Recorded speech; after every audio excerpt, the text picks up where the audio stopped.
It's official, guys. As of just a few moments ago, they have announced that Spider-Man is back in the MCU. Marvel and Sony have come up with a new arrangement that will give us a third Spider-Man movie, along with some other details here that we're going to touch upon, guys. This is insane. I'm a huge Spider-Man fan. Call me a fanboy, call me a shield. I don't care. My boy's back with his family where he belongs. They're setting us up for another heartbreak in a few years. But for now, we're going to enjoy the ride. In celebration of this, I was waiting for the perfect time to make this sort of giveaway because I knew Spider-Man would be back. A friend of mine's gifted me this box set right here. Little did they know, I already own this thing. There's no point me keeping it. It comes with the Spider-Man Blu-ray, a Funko Pop, and some Spider-Man socks. If you want to be entered to get this, just make sure you subscribe, leave a like, and comment down below, and you'll get this. Sorry, Donnie, but I already had this. But continuing on with the details here that they provided, the third Spider-Man movie will be coming out July 16th, 2021. Whatever deal Marvel came to with Sony, it basically lets them work together one more time for what they're basically calling the final Spider-Man film. Along with this arrangement, it also entails that Spider-Man will show up in one future MCU movie. My best guess is probably another Avenger movie that they have somewhere down the line. But as much good news as this is, we kind of have to break this down. And what does this mean for the possible universe? Because I don't know if you've been keeping up, Sony is going full throttle with their Spider-Man universe, even if Marvel isn't attached to it. I mean, we have Venom 2 coming up, we have Morbius with Jared Leto coming up, and it was just recently announced that they were going to make a Madam Web Spider-Man movie, a very sidelined Spider-Man character that was going to get his own movie.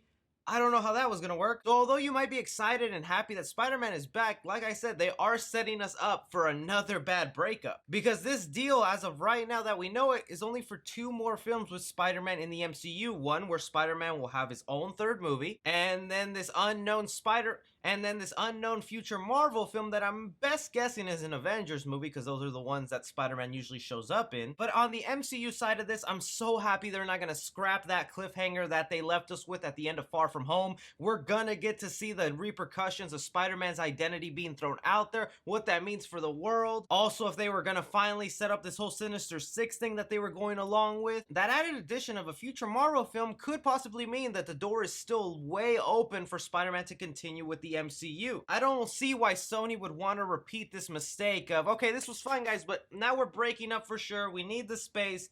And you guys are going to be excited for Venom 3 Carnage vs. Spider-Man. What this all could be is Sony is like, okay, fine, you guys want to finish out the Tom Holland storyline, we'll do that with the MCU. But as soon as those films are done with Marvel, we're rebooting the character with a whole new Spider-Man and introducing him into our cinematic universe. Because Sony has not stopped talking about all these solo Spider-Man films that they want to spin off. They saw the success of Venom 2 and they're going to try and replicate that with almost every little villain they can. There's even a Kraven the Hunter movie in the works with Sony, and maybe it was just too complicated to keep Tom Holland and try to explain how he's a different Spider-Man but still the same Spider-Man from the MCU. They might just be like, all right, let's finish this out, lose Tom Holland, and reboot this Spider-Man all over again. That would be the thing that kind of breaks my heart. If anything, Sony, just kind of keep doing what you're doing. Let Spider-Man hang with the MCU while you try your best at these solo villain movies. Or heck, just stick to the Into the Spider-Verse films, the animated movies. You guys did a great job on that one, so just keep expanding on that. Either way though, this makes me absolutely happy and ecstatic as a Spider-Man fan. I am so glad the boy is back. Like I said though, we have to restrain ourselves because they're setting us up for another bad breakup, but for the time being, let's enjoy this passionate lovemaking that is Spider-Man movies on the big screen with Marvel. So what do you guys think about this? Are you happy that Spider-Man is back in the MCU? What repercussions do you think this means for the Sony universe to the Marvel universe? One thing's for sure, you know Tom Holland right now is screaming in some hotel room. Anything and everything, you guys go ahead and leave your thoughts down below. Be sure to like and subscribe. Follow me on Twitter at 3C Film Review.